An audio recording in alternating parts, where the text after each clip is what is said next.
오늘 말씀을 가지고 그리스도의 충만한 복을 가지고 삽시다라는 제목으로 여러분과 말씀 나누기 원합니다. 요즘 코로나로 인해서요, 랜선 여행이라는 것이 좀 인기를 끌고 있다고 합니다. 밖으로 자유롭게 여행을 다니지 못하다 보니까 인터넷을 통해서라도 온라인을 통해서라도 그렇게 아름다운 자연을 보고 또 이렇게 좀 느끼고 싶은 그런 마음들이신 것 같습니다. 저도 얼마 전에 EBS에서 랜선 여행 프로그램이 나온 것을 보고 저도 이렇게 잠깐 살펴본 게 있었는데요. 잠시나마 정말로 와, 하나님이 이렇게 지으신 자연이 아름답구나라는 것을 새삼 다시 한번 깨달을 수 있고 또 그것을 느낄 수 있는 그런 시간이었습니다. 그 중에서도 미국의 이제 그랜드 캐년에 대한 것이 나왔어요. 와, 그 계곡이 정말 웅장하고요. 정말 대단하더라고요. 그거 보면서 유독 진짜 가보고 싶다라는 생각이 들었어요. 사실 원래 제가요, 제 버킷리스트, 그러니까 제가 죽기 전에 꼭 하고 싶은 일이 있는데 그게 뭐냐면 여러 가지가 있지만 그 중에 하나가 미국에 가보는 거예요. 저는 아직 한 번도 미국에 안 가봤거든요. 미국 땅을 가보지 않았어요. 선교로 여러 나라를 좀 다녔지만 유독 미국은 가볼 일이 없었어요. 그래서 지금도 사실은 미국을 꼭 가보고 싶은 마음이 있는데, 그런데 이 그랜드 캐년을 보면서는 와, 진짜 더 미국에 한번 진짜 꼭 가고 싶다, 그리고 저기에 꼭 가고 싶다, 이런 마음이 들었습니다. 여러분은 어디를 좀 가고 싶으십니까? 특별히 이제 코로나가 끝나고 나면 그냥 우리 생각만으로도 한번 생각해 보세요. 어디를 좀 이렇게 가고 싶으세요? 오늘 본문에 보니까 사도 바울도 가고 싶은 곳이 있었다고 합니다. 근데 사도 바울은 뭐 여행을 가고자 했던 건 아닌 것 같고요. 근데 어딜 가고 싶었냐면 로마를 가고 싶었다, 이렇게 이야기를 하고 있습니다. 우리 22절 말씀 같이 한번 읽어보겠습니다. 시작. 그러므로 또한 내가 너희에게 가려던 것이 여러 번 막혔더니. 아멘.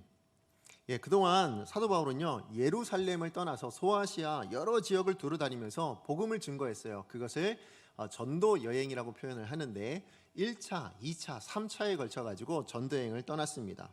이로 말미암아서 이 사도 바울은 고린도, 갈라디아, 에베소, 빌립보, 골로새 뭐 이런 수없는 도시들을 방문하게 되었고 또 그곳에서 복음을 증거하였습니다. 그리고 그 결과로 무슨 일이 있었을까요? 그 도시들마다 교회가 세워지게 되었던 것입니다. 그런데 유독 이 사도 바울이요, 로마를 가려고 하면 번번이 막혀서 갈 수가 없었다라고 오늘 22절 말씀에 이야기하죠. 내가 너희에게 가려면 그것이 여러 번 막혔었다, 이렇게 얘기해요. 그러니까 여러 번 가려고 했는데 번번이 그때마다 막혔다라는 것입니다. 근데 사실은 여러분 혹시 아시는지 모르겠지만 사도 바울이요, 로마의 시민권을 가진 사람이었어요. 그러니까 로마의 그 시민권을 가지고 있었기 때문에 얼마든지 자유롭게 드나들 수 있었는데, 그럼에도 불구하고 이 사도 바울은 이 로마를 가고 싶을 때마다 다른 도시는 다 갈 수 있었다는 거예요. 뭐 이 도시 저 도시, 뭐 고린도든 에베소든 어디든 다 갈 수 있었는데 유독 로마는 갈 수가 없었다, 그 길이 막혔었다, 이렇게 이야기를 합니다. 자, 그런데 오늘 본문 우리가 읽었던 이 말씀에 이제 23절부터 보면 무슨 내용이 나오냐면 이제는 로마를 갈 수 있었다, 이렇게 이야기를 합니다. 이제 로마를 갈 길이 열렸다, 이렇게 얘기해요. 우리 23절 말씀 한번 읽어볼까요? 시작. 이제는 이 지방에 일할 곳이 없고 또 열애전부터 언제든지 서반하러 갈 때에 너희에게 가기를 바라고 있었으니. 아멘. 오늘 말씀을 보니까 무엇으로 시작합니까? 이제는 이란 얘기로 시작해요. 22절에서는 번번이 막혔었는데, 근데 이제 23절을 시작하면서 이제는 이라고 표현하는 건 어떤 의미가 있습니까? 반대의 의미가 있는 거예요. 이제는 갈 수 있는 거예요. 이제는 갈 길이 열렸다라고 이야기를 합니다. 정말로 여러 번 가고 싶었고 꼭 거기를 가고 싶었던 그 장소가 이제 갈 수 있는 길이 열렸어요. 자, 그러면 이제 로마를 향해서 사도 바울이 떠났습니까? 어떻게 생각하세요? 오늘 우리가 읽었던 본문 안에 로마를 간다라고 이야기하고 있나요? 그렇지 않습니다. 로마로 가지 않고 오늘 25절 말씀인데 한번 같이 읽어볼까요? 시작. 그러나 이제는 내가 성도를 섬기는 일로 예루살렘에 가노니. 아멘. 어디를 간다고요? 로마가 아니고 예루살렘을 간다라고 얘기해요. 그 전에는 그동안에는 로마를 너무 가고 싶었다, 지금 편지로도 그렇게 썼어요. 여러 번 너희한테 가려고 했는데 막혔었어. 자, 근데 이제 그 길이 열렸어, 이렇게 이야기를 하고는 그래서 내가 지금 이제 로마로 갈게, 그 얘기를 하고 있지 않고 근데 나는 이제 예루살렘으로 가, 이 얘기를 지금 하고 있는 겁니다. 제가 이 본문을 보면서 또 사도 바울의 이 삶을 좀 보면서 좀 뭔가 이상하다라는 생각이 좀 들었어요. 여러분은 그런 생각이 안 드세요? 무슨 얘기냐면, 아니 로마 시민권을 가졌던 이 사도 바울이 왜 다른 나라는 다 갈 수 있었으면서 유독 이 로마는 못 들어갔는가? 무엇이 로마로 가지 못하게 했는가라는 이런 질문이 하나 생겼고요. 또 하나는 뭐냐면, 아니 그토록 가기를 원했었다면, 그래서 정말로 이제 로마로 갈 길이 열렸다면, 그렇다면 로마로 가면 될 것을 왜 로마가 아니라 정반대의 예루살렘으로 가겠다고 지금 이야기를 하는가라는 부분입니다. 제가 이 말씀을, 이런 관점, 이 질문을 가지고 오늘 본문을 묵상하는데 하나님께서 제게 새로운 깨달음, 또 새로운 은혜를 좀 주셨어요. 그래서 오늘은 그것을 좀 나누기를 원합니다. 자, 오늘 본문을 통해서 주시는 하나님의 뜻, 첫 번째는 뭔가 하면요, 이 질문과 관련해서 첫 번째는 성도의 삶의 기준은 복음입니다. 성도의 삶의 기준이라는 것은 복음입니다. 그러니까 성도라면 성도에게는 복음이야말로 삶의 기준이 되어야 된다라는 것을 말씀하시더라고요. 여러분, 사도 바울이 왜 로마를 가고 싶었을까요? 그러니까 로마 시민권이 있으니까 로마가 고향과 같아서, 그래서 이제 또 이 대제국의 로마 제국의 수도니까, 그래서 이렇게 가고 싶었던 걸까요? 그러면 반대로, 그럼 로마에 왜 가고 싶었는데 그토록 못 가게 막혔을까요? 무엇이 이 사도 바울을 못 가게 막은 걸까요? 자, 우선은 사도 바울이 로마에 가고 싶었던 이유가 나옵니다. 그것이 23절이거든요. 우리 다시 한번 읽어보겠습니다. 시작. 이제는 이 지방에 일할 곳이 없고 또 열흘 전부터 언제든지 서반으로 갈 때에 너희에게 가기를 바라고 있었으니. 아멘. 오늘 이 말씀에 보니까 지금 뭐라고 얘기합니까? 사도 바울, 이제 이 지방에 일할 곳이 없대요. 이거 무슨 얘기냐면, 사도 바울이 1차, 2차, 3차 전도 여행을 통해서 우리가 19절 말씀에서 이미 한번 살펴봤지만 예루살렘으로부터 시작해서 일루리곤이라는 그 지역까지 복음을 전거합니다. 그래서 그곳에 편만하게 증거했다고 19절에 이렇게 이야기를 했었습니다. 자, 우리 지도를 한번 보실래요? 네, 지도가 있습니다. 유럽 지도인데요. 보시면 지금 사도 바울이 머물고 있는 곳이 어디냐면 중앙에 아가야라는 부분에 제가 동그라미를 쳐놨어요. 그 아가야라는 지방이 수도가 어디냐면 고린도예요. 그러니까 중심 도시가 고린도거든요. 그 고린도에서 지금 로마서를 기록하고 있는 중입니다. 그런데 어딜 가고 싶었다고요? 그 바로 옆에 왼쪽으로 보면 로마라는 나라가 있어요. 그 도시에 가고 싶었다라고 얘기해요. 그런데 지금 그곳에 가고 싶었을 때에 그 전에 사도 바울이 사역했던 곳은 어딘가라는 거죠. 보면 맨 오른쪽에 보시면 예루살렘이라고 동그라미가 돼 있어요. 그 지역부터 위로 쭉 올라가셔서 그 터키, 오늘날 터키거든요. 그리고 쭉 옆으로 가보시면 마게도냐가 있고 그 위에 보면 일루리곤이라고 돼 있어요. 그러니까 로마까지 뻗쳐져 있는 그쪽에 보면 일루리곤이라고 돼 있거든요. 지금의 유고슬라비아 정도가 됩니다.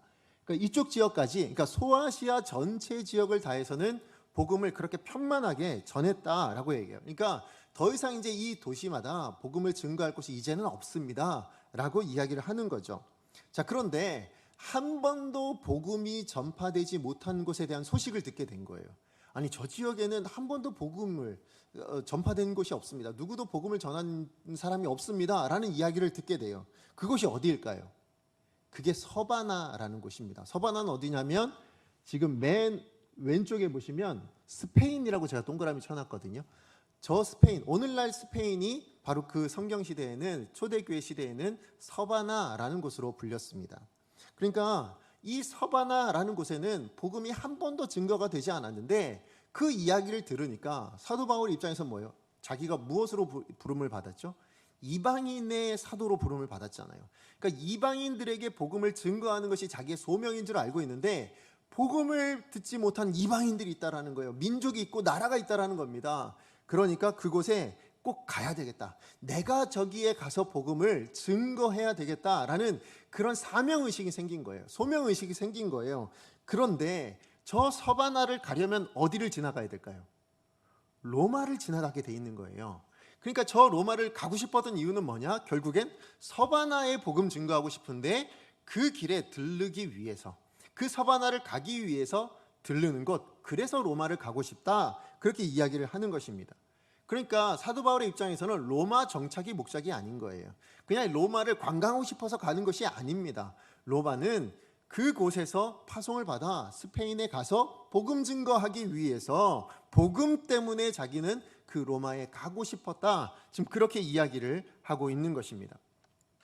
자, 그런데 그렇다면 사도 바울이 아니 복음 증거하기 위해서 로마를 가고 싶어 하는데, 그래서 서바나까지 가기를 원하는데 막혔대요. 여러 번 막혔다고 이야기를 하고 있습니다. 자, 그렇다면 복음 증거를 위해서 그렇게 가고 싶어하는 이 사도 바울을 막은 게 무엇이냐는 거예요. 무엇 때문에 사도 바울이 로마에 가지 못하고 서바나까지 가지 못했을까요? 물론 여러 가지 환경적인 요인들도 있을 거고 상황적인 요인들도 있겠지만, 그러나 제가 이렇게 주석서를 살펴보고 보니까 많은 성경학자들이 거의 공통적으로 인도하는 게 뭐냐면, 사도 바울을 막은 것은 다름 아닌 하나님이시다라고 인정합니다. 하나님이 사도 바울로 못 가게 막으셨다라는 거예요. 자, 그렇다면 이런 질문이 생겨야죠.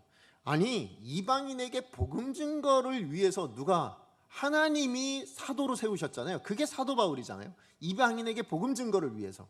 자, 그런데 복음 증거하러 가겠다고 서바나에 대한 꿈을 꾸고 있는 이 사도 바울을 왜 하나님은 막으셨을까요? 무엇 때문에 하나님은 이 사도 바울의 꿈을 막고 그 길을 막으셨냐는 거예요. 못 가게 만드셨냐는 겁니다. 그것은 제가 앞서 말씀드렸던 19절 말씀에서 힌트를 얻을 수 있어요.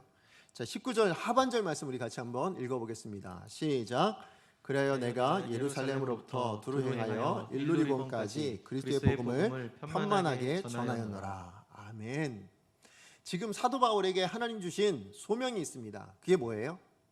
그게 무엇입니까? 이방인에게 복음 증거하는 거예요. 그런데 이방인들 중에서도 하나님이 특별히 구역을 정해주셨어요. 그게 어디예요? 오늘 말씀으로 보자면 예루살렘으로부터 시작해가지고 일루리곤까지, 그러니까 소아시아 전 지역에 복음이 증거되어지는 것, 어떻게 될 때까지, 편만하게 전해질 때까지 그곳에서 사역을 해야 된다라고 하나님께서 그렇게 소명을 주신 거예요. 그런데 사도 바울이 그렇게 소명을 가지고 있는 중에, 복음을 그렇게 증거하고 있는 중에 무슨 소식을 들은 거예요? 서바나의 복음이 안 전해졌대 라는 이야기를 들은 거예요.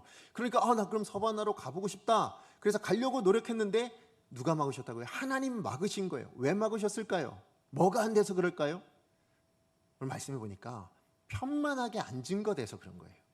편만하게 증거되어지니까 오늘 말씀이 어떻게 해요? 그 이후에 복음의 길이 열렸대요. 서바나로 갈 수 있는 길이 열렸다라고 얘기합니다. 이건 다르게 얘기하면 뭐예요? 그 지역이 아직 복음으로 편만해지지 않았으니까 이곳에 복음이 편만해져야 되는데, 사도 바울 너로 말미암아서 이 예루살렘 위쪽으로 시작해서 일루리곤까지 복음이 편만하게 증거되어져야 되는데 아직 안 됐잖아. 그러니까 지금은 아니야. 지금 이것이 편만해질 때까지 갈 때가 아닌 거야 하고 막으셨다라는 거예요. 그런데 이제는 어떻게 됐습니까? 이 지역에 일할 곳이 없을 만큼, 이제 복음을 증거할 것이 없을 만큼 편만하게 증거되어지니까 뭐예요? 하나님이 그 길을 열어주시는 거예요. 그동안에 막으셨는데 이제는 가도록 길을 열어주신 거예요. 로마로 가라, 그리고 서바나로 가라 하고는 그 길을 활짝 열어주셨다라는 것입니다. 그래요, 여러분, 사도 바울은 복음 때문에 자신의 삶을 멈추기도 하고 복음 때문에 자기의 삶의 길을 선택해서 가기도 하는 사람이었습니다. 마찬가지로 하나님도 같은 기준 때문에 사도 바울의 인생을 막기도 하시고 사도 바울의 길을 열리기도 하게 하시더라라는 것을 오늘 본문을 통해서 우리는 확인할 수 있는 겁니다. 결국 하나님의 사람에게 있어서 삶의 기준은 무엇이어야 하는가?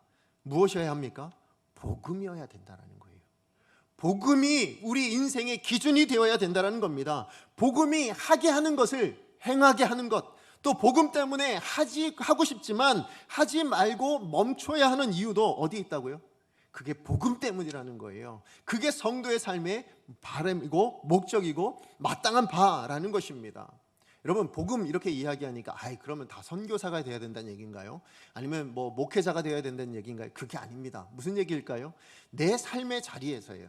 내가 머무는 그 삶의 자리가 가정이면 가정이든 아니면 사업장이면 사업장이든 그게 어느 자리가 되었든 그 자리에 머물렀을 때 거기서 뭐예요?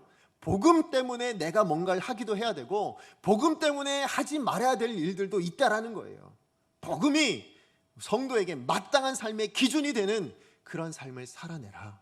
이게 하나님께서 말씀하시는 바라는 것입니다. 그런 의미에서 여러분의 삶의 기준은 무엇입니까? 여러분, 여러분의 삶의 기준은 뭐예요? 무엇을 따라 여러분의 인생의 것들을 결정하고 계십니까? 어떤 기준을 가지고 여러분의 삶을 살아내고 계십니까? 바라기는 저와 여러분의 삶의 기준이 복음이기를 축복합니다. 정말 복음이기를 소망합니다. 아니면 성도라면 누구라도 복음의 기준이 되어야 된다는 그 마음의 책임감이 여러분에게 있으셔야 돼요. 성도라면 마땅히 우리는 복음 때문에 살아야 되고 복음으로 살아내야 됩니다라는 마음의 의무감이 있어야 된다라는 것입니다. 사도 바울은요, 돈 때문에 로마 가고 싶었던 게 아니에요. 돈 때문에, 아니면 자녀 때문에, 건강 때문에, 아니면 어떤 사람 때문에 그래서 로마를 가고 싶다, 아니면 그래서 내가 이곳에 머물 수밖에 없었다, 그렇게 이야기하지 않습니다. 바울이 움직이는 것, 바울이 뭔가를 결정하고 행동하는 것, 그 기준은 어디에 있었습니까? 오직 복음에 있었다라는 것입니다. 저는 꿈이 있습니다. 우리 강성교회 모든 성도님들 한 분 한 분이요, 이 복음에 대한 비전을 가지고, 이 복음에 대한 마음을 가지고 훈련을 받고, 또 그래서 그 훈련 받은 것을 가지고 내가 머물러야 될 그 세상 가운데 나아가서 복음대로, 복음을 따라서 살아낼 수 있는 그러한 사람들이 되시기를 간절히 축복합니다. 저는 이 꿈을 담아서 제가 언젠가 여러분에게 작년에 처음 왔을 때 제가 이걸 말씀드린 적이 있어요. 뭐냐면 신실인, 이 말씀을 제가 여러분에게 드린 적이 있어요. 신실인이라는 게 뭐냐면, 신 뭘까요? 하나님에 대한 믿음이에요. 맞아요. 하나님에 대한 신앙을 가진 사람. 그리고 실은 뭘까요? 실력이에요. 실력. 무슨 실력일까요? 세상 속에서 그리스도인답게 살아낼 수 있는 실력. 그럼 인은 뭘까요? 인은 인격이에요. 인격. 그러니까 이 모든 이웃들 사이에서 빛과 소금의 역할을 감당해낼 수 있는, 그래서 하나님의 영광을 드러낼 수 있는 그러한 인격, 이것을 가진 사람을 다른 말로 뭐라고요? 신실인. 성도는 누구나 신실인이 되어야 될 줄로 믿습니다. 신실한 하나님의 사람들이 되셔야 될 줄로 믿습니다. 그런데 이것이 무엇으로 가능하냐는 거예요. 이 믿음이, 이 실력이, 이 인격이 무엇으로 가능해지겠습니까? 성도에겐 무엇으로 그렇게 살아낼 수 있을까요? 그게 복음이라는 것입니다. 복음 때문에 신실한 하나님의 사람이 될 수 있는 거예요. 복음이 있어야만 그렇게 되는 거예요. 복음대로 살아야만. 그래서 예수님이 살아내신 그 삶의 자리를 걸어갈 수 있을 때에 비로소 우리는 신실한 하나님의 사람이 될 줄로 믿습니다. 뿐만 아니라 왜 우리가 복음 때문에 살아야 됩니까? 왜 복음을 기준으로 살아야 될까요? 그것은 하나님이 우리 가운데 주실 은혜가 있기 때문에 그래요. 그 은혜를 누리고 그 은혜를 나누기 위해서라도 우리는 신실한 사람, 다시 얘기해서 복음으로 사는 사람이 되어야 된대요. 우리 29절 말씀 같이 한번 읽어볼까요? 시작. 내가 너희에게 나아갈 때에 그리스도의 충만한 복을 가지고 갈 줄을 아노라. 아멘. 누가 하신 얘기일까요? 사도 바울이 하신 얘기예요. 누구에게 한 얘기일까요? 로마 교회 성도들에게 한 얘기예요. 자, 그런데 지금 로마 교회 성도를 위해서 내가 너희에게 갈 때, 내가 로마에 있는 너희들에게 갈 때 그리스도 예수의 충만한 복을 가지고 갈 거야 라고 얘기하죠. 그런데 사도 바울이 정작 가지고 가는 건 뭐예요? 무엇을 가지고 로마를 향해 가고 있습니까? 로마 교회를 향해서 복음 들고 가지 않습니까? 예, 복음을 가지고 갑니다. 그래서 로마서를 쓴 거예요. 내가 가지고 가는 복음이 어떤 내용인지, 너희가 이야기하는 복음과 너희가 믿고 있는 복음과 내 복음이 어떻게 다른지, 어떻게 같은지를 알려주기 위해서 미리 먼저 뭘 쓴 거예요? 로마서를 통해서 복음을 증거했습니다. 그리고는 그 복음대로 살아내는 삶을 가지고 그 자리로 나아갔을 때 그 복음을 가진 자의 모습이 어떠하다고요? 복음을 가진 사도 바울이 로마 교회에 갈 때 뭘 가지고 간다고요? 그리스도의 충만한 복도 가지고 갈 수 있다는 거예요. 그렇게 보면 저와 여러분이 복을 가지기 위해서, 아니면 세상 가운데 복음을 나누는 사람, 그리스도의 충만한 복을 가지고 살아가는 인생이 되기 위해선 뭐가 필요하다는 겁니까? 복음이 필요하다는 거예요. 복음을 가지고 있어야 되고 복음대로 살아낼 수 있는 사람이 되어질 때에 이 그리스도의 충만한 복을 누릴 수 있게 된다는 것입니다. 그래요. 복음으로 무장된 자의 발걸음, 복음대로 살아내는 사람의 발걸음에는 그리스도의 충만한 복이 있게 될 줄로 믿습니다. 우리가 복음으로 준비된 신실한 하나님의 사람들이 되어진다면 우리가 예배를 마치고 이 교회를 떠날 때, 우리 삶의 자리로 돌아갔을 때, 아니면 이 교회가 아닌 다른 교회로 혹시나 옮기시더라도 여러분이 옮기신 그 자리가, 여러분이 머무신 그 자리가 뭐가 될까요? 여러분을 통해서 그리스도의 충만한 복이 흘러나오는 자리가 될 줄로 믿습니다. 그게 하나님이 우리 가운데 원하시는 바고 하나님이 예비하신 은혜인 줄로 저는 믿습니다. 그러므로 여러분의 선 자리가 어디가 되었든 그것이 가정이든 직장이든 아니면 뭐 선교지이든 그 자리가 어느 자리가 되었든 그리스도의 충만한 복을 나누는 사람들이 되십시오. 정말 여러분의 삶으로 나눠주시는 분들이 되십시오. 그러기 위해서 뭐가 필요하다고요? 복음이 필요한 겁니다. 여러분의 삶의 기준이 복음이 돼야 되고, 복음으로 준비되고 훈련되어지고 또 복음으로 살아내어서 예수 그리스도를 닮은 그 십자가의 사람을, 그 삶을 살아내셔서 정말 그래서 그리스도의 충만한 복을 세상 가운데 나누겠다는 그 마음, 그 소망이 저와 여러분에게 있기를 간절히 축복합니다. 자, 그런가 하면 오늘 본문을 통해서 주신 하나님의 뜻 두 번째는 성도에게 복음 증거 정말 중요하죠, 그죠? 복음을 증거하는 거 너무 중요해요. 그러나 그보다 더 우선적인 부분들도 있대요. 그게 뭐냐면 실제적인 복음의 능력을 보여주는 것이, 그것이 더 우선되어져야 된다라고 이야기해주고 있습니다. 여러분, 오늘 본문에 사도 바울이 무슨 길이 열렸어요? 이제 로마를 향해 갈 길이 열렸어요. 그래서 이제 그 로마를 거쳐서 서바나로 나아갈 수 있는, 그래서 복음을 증거할 수 있는 길이 열렸습니다. 무엇 때문에? 하나님이 허락해 주셔서, 하나님이 그 길을 열어주셔서 이제 되어졌습니다. 자, 그렇다면 그동안 그렇게 가고 싶었던 그 길을 가야죠, 그죠? 더군다나 여러분, 아까 지도를 보셔서 아시겠지만 지도 한번 다시 보여주실래요? 사도 바울이 머물고 있던 지역이 어디예요? 아까 아가야라는 그 고린도라고 말씀을 드렸어요. 근데 거기서 어디가 제일 가까워요? 로마가 제일 가까워요. 바로 옆이에요. 그렇게 가면, 그리고 로마를 지나서 서바나로 나가면 되는 거예요. 자, 그런데 어디를 향해 간다고요? 사도 바울 어디를 향해 간답니까? 정반대의 길을 지금 가고 있는 거예요. 정반대, 서바나로 보면 완전히 극과 극이에요. 그 길을, 그 예루살렘을 향해서 가겠다라고 지금 그렇게 이야기를 하고 있습니다. 아니, 예루살렘을 간다는 게요, 쉬운 일이 아니에요. 여러분, 거기를 거쳐서 다시 서바나로 간다는 건 더더군다나 쉬운 일이 아닙니다. 왜요? 오늘날 같으면 비행기도 있고 기차도 있고 하다못해 뭐예요? 자동차라도 있죠. 그렇게 해서 갈 수 있어요. 아니, 배를 탄다 해도 요즘 크루즈선 뭐 여러 가지가 있어요. 그래서 갈 수 있습니다. 편안하게 갈 수 있어요. 그러나 그 당시는 어땠습니까?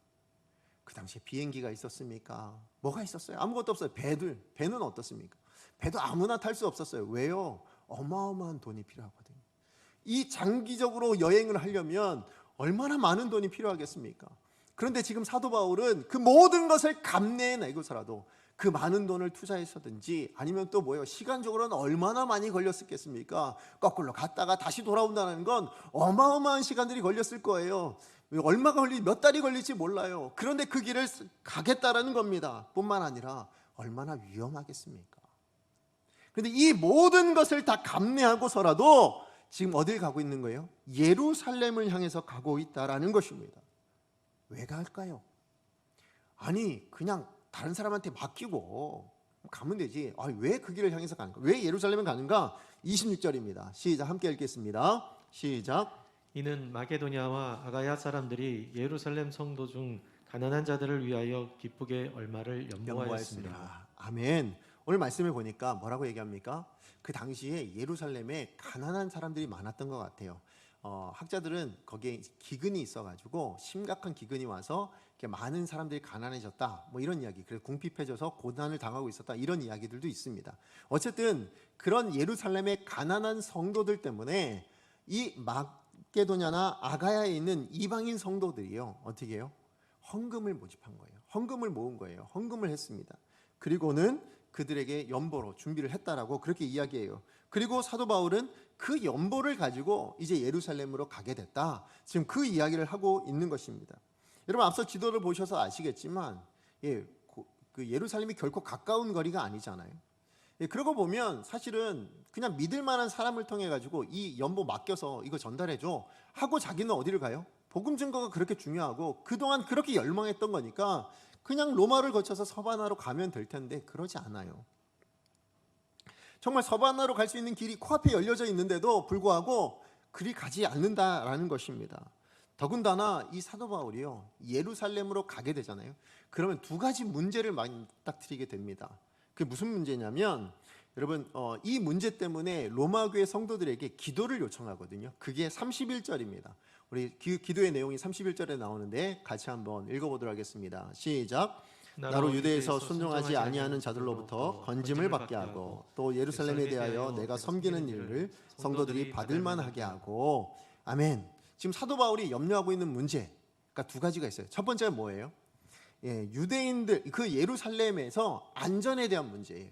그러니까 안전에 대해서 걱정이 있다라는 거예요. 무슨 얘기냐면 믿지 않는 유대인들, 그러니까 믿지 않는 유대인들, 그리스도인이 아닌 유대인들에게 있어서 사도 바울은 어떤 사람일까요? 배신자예요. 유대교를 배신한 배신자란 말이죠. 그러다 보니까 이방 지역에서 전도할 때도 어땠어요? 수많은 유대인들로부터 핍박을 당했어요. 매도 맞고 돌로도 맞고 감옥에도 갇히고요. 이런 일들이 부지기수로 겪었거든요. 그런데 이 유대인들의 수도인 예루살렘으로 들어가게 된다면 어떻게 될까요?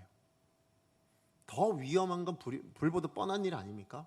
그러니까 이게 염려가 되는 거예요. 그래서 기도를 부탁했습니다. 자, 두 번째 문제는 뭐냐면 이게 이 헌금, 어떤 헌금이요? 이방인들이 헌금을 모은 거잖아요. 이 연보를 가지고 지금 가는데, 그런데 예루살렘 교회에 있는 이 성도들이 안 받을 수도 있다라는 문제를 제기하고 있습니다. 이게 무슨 얘기냐면 사실 예루살렘 교회의 구성원들이 다 누구예요?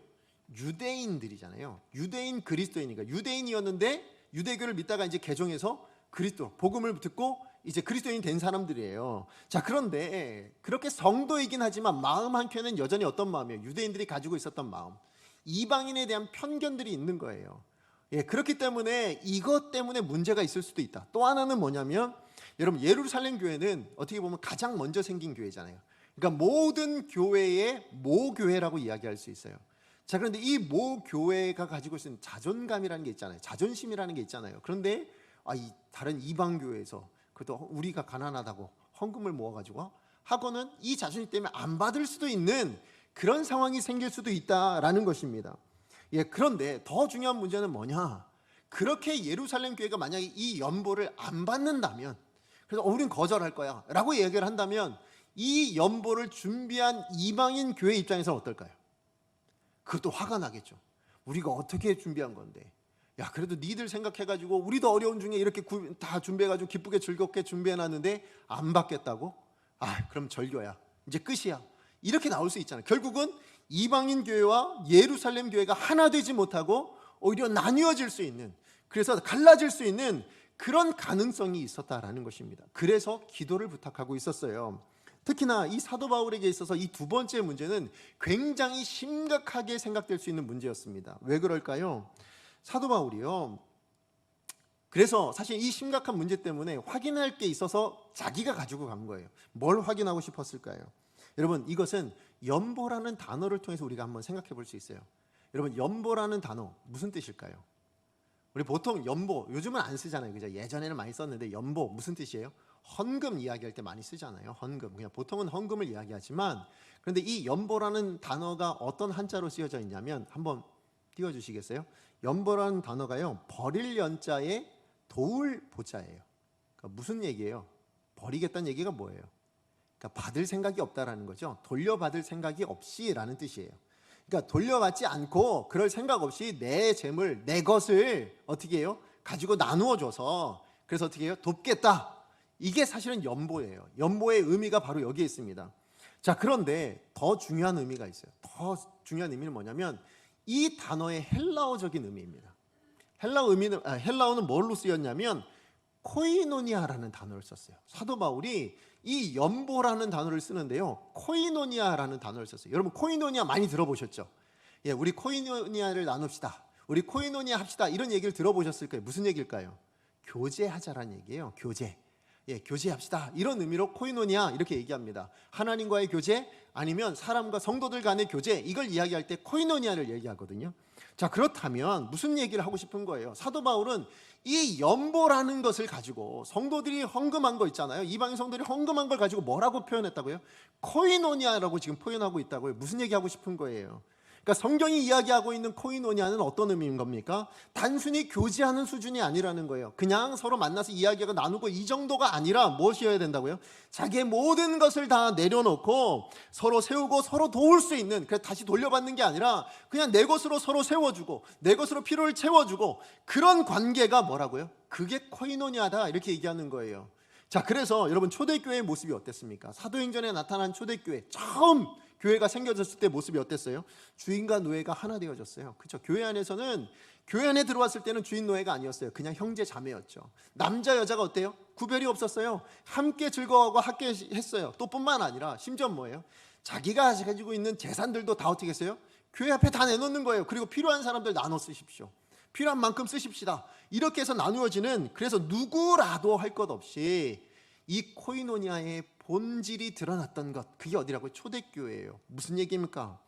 초대교회는 코이노니아가 이루어졌는데, 코이노니아란 내가 어떤 것, 내게 있는 모든 것들을 다 내어줌으로 저들을 돕고 섬기고 사랑하고 하나 되어지는 것, 그게 코이노니아라는 거예요.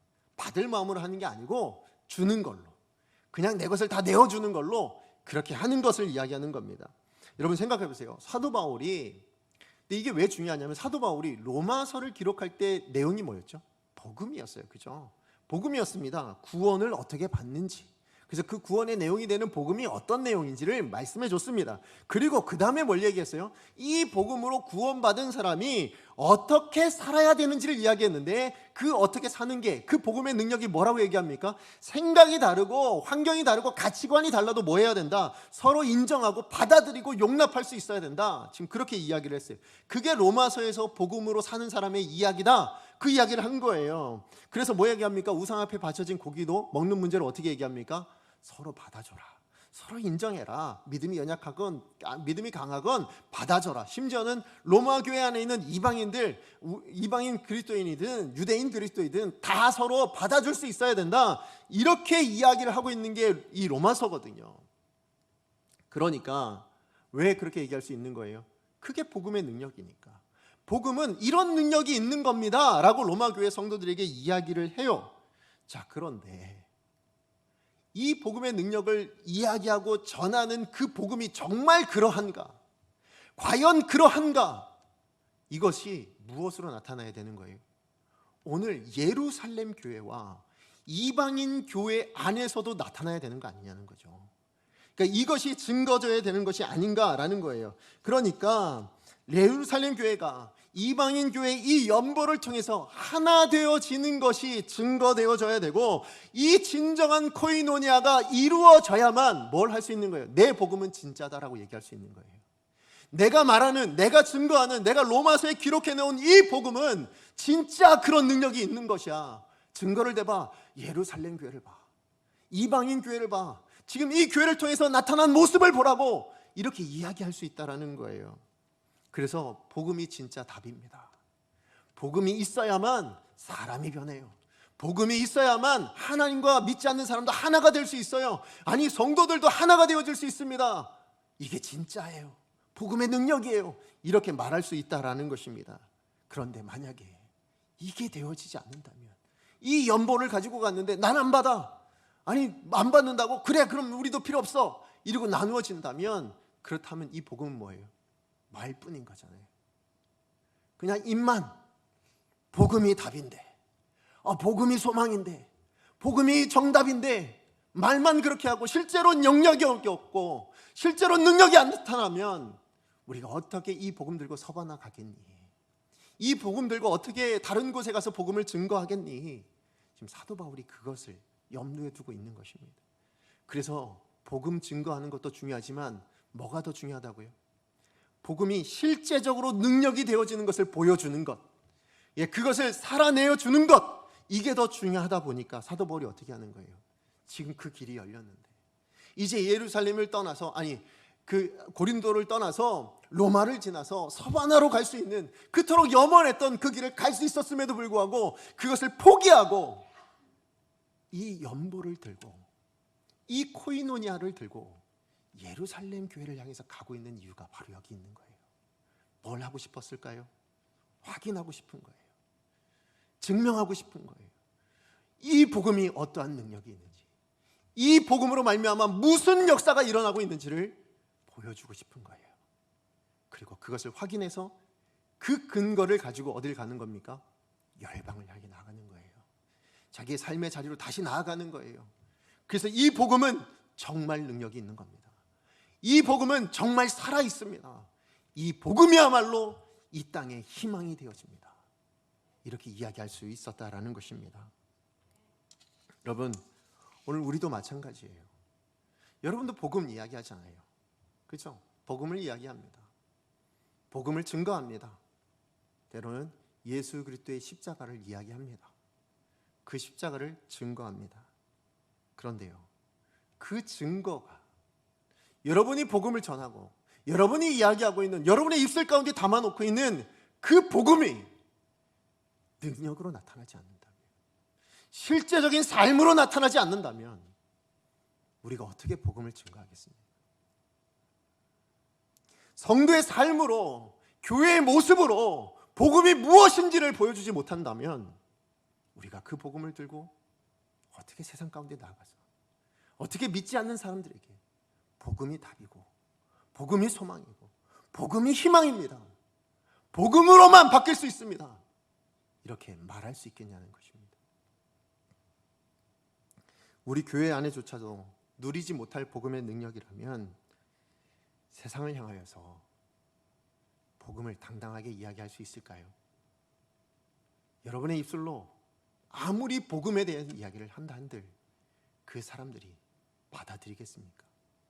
세상 사람들이 신뢰할까요? 그러지 못하는 것입니다. 그렇기 때문에 복음이 복음되도록, 여러분, 우리 삶의 무게예요.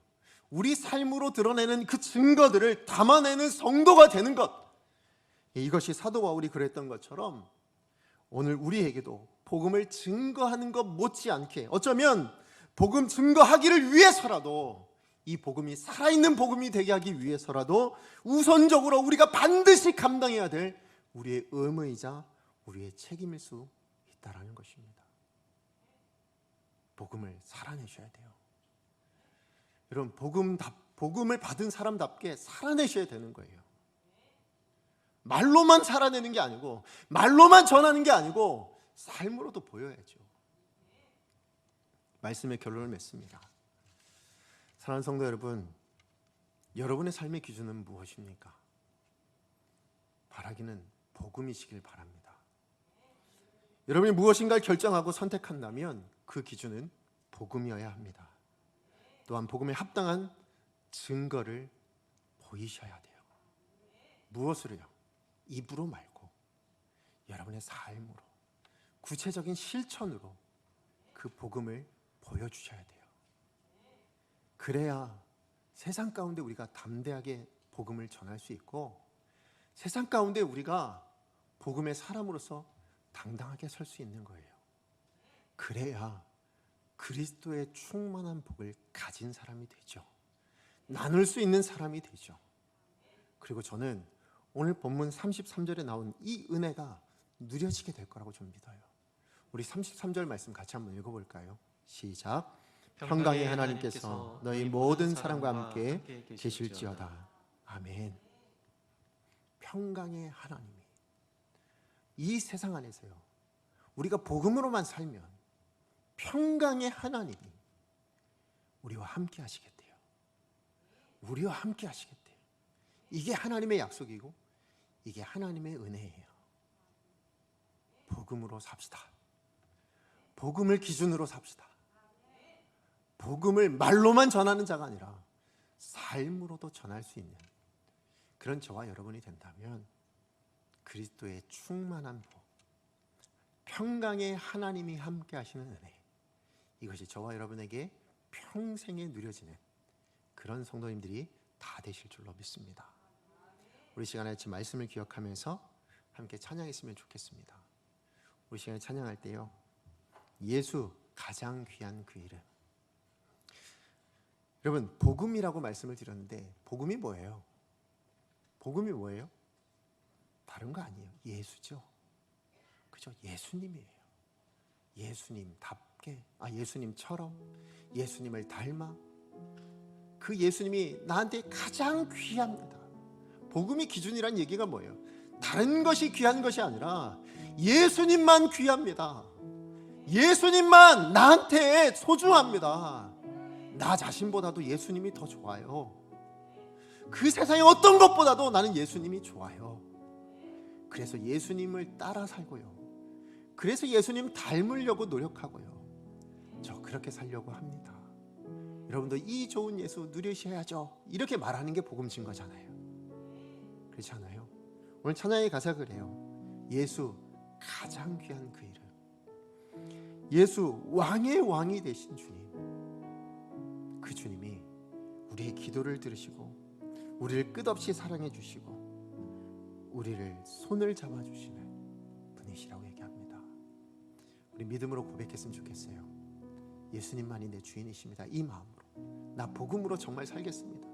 이 마음으로 우리 찬양의 가사를 생각하면서 함께 믿음으로 고백합니다. 예수 가장 귀한 그 이름, 예수 가장 귀한 그 이름, 예수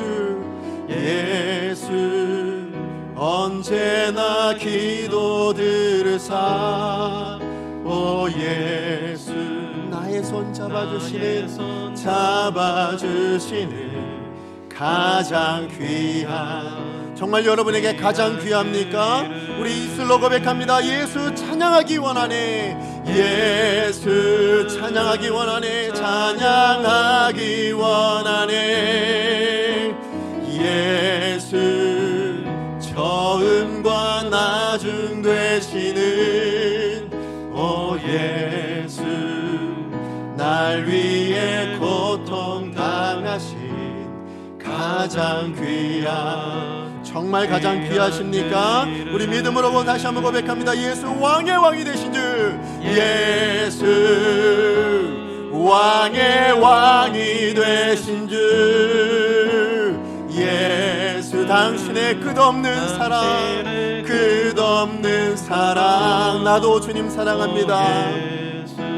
목소리 높여 찬양해 가장 귀한 그, 우리 마지막으로 예수 왕의 왕이 되신 주 다시 한번 믿음으로, 예수 나의 왕이 되십니다. 왕의 왕이, 내가 왕이지 않습니다. 예수 당신의 끝없는 사랑, 그것만 기대하고 그것만 바라겠습니다. 주님 오 예수 우리의 목소리뿐만 아니라 우리의 삶으로도 찬양에 높여드리기 원합니다. 가장 귀한 그 이름. 우리 시간의 말씀을 기억하면서 또 오늘 찬양의 가사를 기억하면서 함께 기도하기를 원합니다.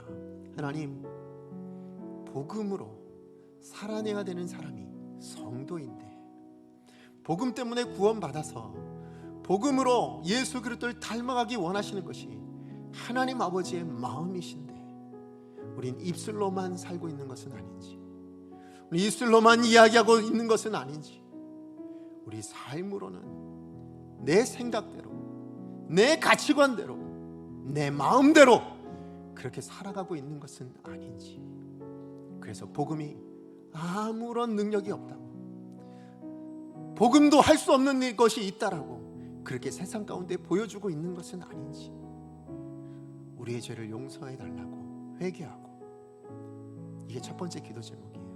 회개합시다. 두 번째는 복음에 합당한 사람이 되게 해주세요. 복음으로 살아내는 사람 되게 해주세요. 복음을 증거하되 입술뿐만 아니라 삶으로도 증거할 수 있는 그런 나의 모습 되게 해주셔서 그리스도의 충만한 복을 누리고 평강의 하나님과 늘 동행하는 나의 삶 되게 하여 주시옵소서. 주여 능력을 주옵소서. 한번 주가 하나님 앞에 기도합니다. 주여 능력을 주옵소서. 하나님 시간 주님 앞에 기도하며 나아갑니다. 하나님, 그렇습니다. 오늘 우리가 무슨 삶을 살아야 되는지, 우리가 어떠한 삶을 살아야 되는 사람들인지 오늘도 말씀을 통해서 이야기해 주셔서 감사를 드립니다. 사도 바울은 복음을 들고 살아내는 사람이었고 복음을 가지고 살아내는 사람이었음에도 불구하고 이 복음의 능력을 다시 한번 회복하고 이 복음의 능력을 다시 한번 확증하기 위해서 그가 그렇게 바라던 서바나로 가지 아니하고 예루살렘으로 돌아갔습니다. 그리고 그곳에서 코이노니아, 거룩한 이 복음의 능력을 다시 한번 확인하고, 그리고 복음을 들고 그 확증한 증거를 가지고 열방을 향해 나아가 복음을 증거하였습니다. 그로 말미암아 그가 정말로 그가 닿는 곳마다, 그가 서는 곳마다, 그가 머무는 곳마다 그리스도의 충만한 복을 나눌 수 있는 하나님의 사람이 된 줄로 믿습니다. 오늘 우리 강석의 모든 성도님들도 바로 이 사도 바울과 같은 인생 되게 하여 주시옵소서. 하나님, 우리 성도님들이 머무는 자리가 가정이면 가정이든 사업장이면 사업장이든 아니면 학업이면 학업을 하는 곳이든 그 어느 곳이 되었던지 간에 그리스도의 충만한 복을 나눌 수 있고 그 충만한 복을 흘려보낼 수 있는 하나님의 사람들 다 될 수 있게 하여 주시옵소서. 하나님, 그것을 위해서 필요한 것은 복음입니다. 복음을 우리 입술로만 이야기하는 것이 아니라 복음을 알고 복음을 믿었다면 그 복음에 합당한 삶, 복음으로 삶으로 살아낼 수 있는 그런 우리 강석의 성도들 되게 하여 주시어서 하나님의 사람으로, 신실한 하나님의 자녀로 이 땅 가운데 우뚝 설 수 있는 그 은혜를 흘려보낼 수 있는 복된 성도들 다 되게 하여 주시옵소서. 사랑의 하나님, 감사합니다. 오늘도 말씀을 통해서 우리에게 주신 특권이, 또 우리에게 주신 의무와 책임이 무엇인지를 알게 해주셔서 감사를 드립니다. 우리는 이 세상의 소망이 되고 이 세상의 유일한 능력이 되는 복음을 가진 그런 특권을 가진 사람들입니다. 그런데 이 특권을 사용하지 않고 그냥 아는 것으로 만족하고 입술로 고백하는 것으로 전부라고 생각했던 우리들의 모습은 아니었는가? 하나님 앞에 용서를 구하고 하나님 앞에 회개하며 나아갑니다. 하나님, 이제라도 복음으로 살아낼 수 있는, 복음이 우리의 삶의 기준이 되어지고 복음을 실제적으로 살아낼 수 있는 우리 성도님들 다 될 수 있게 하여 주시옵소서. 그래서 우리 성도님들이 머무는 자리, 우리 성도님들이 가는 자리, 그 자리가 어느 자리가 되었든 그리스도의 충만한 복을 가지고 가서 나눌 수 있는 분들 되게 하여 주시옵시고, 뿐만 아니라 평강의 하나님이 언제나 함께 동행하는 그런 복된 인생들 다 될 수 있게 하여 주시옵소서. 예수님의 이름으로 기도합니다. 아멘.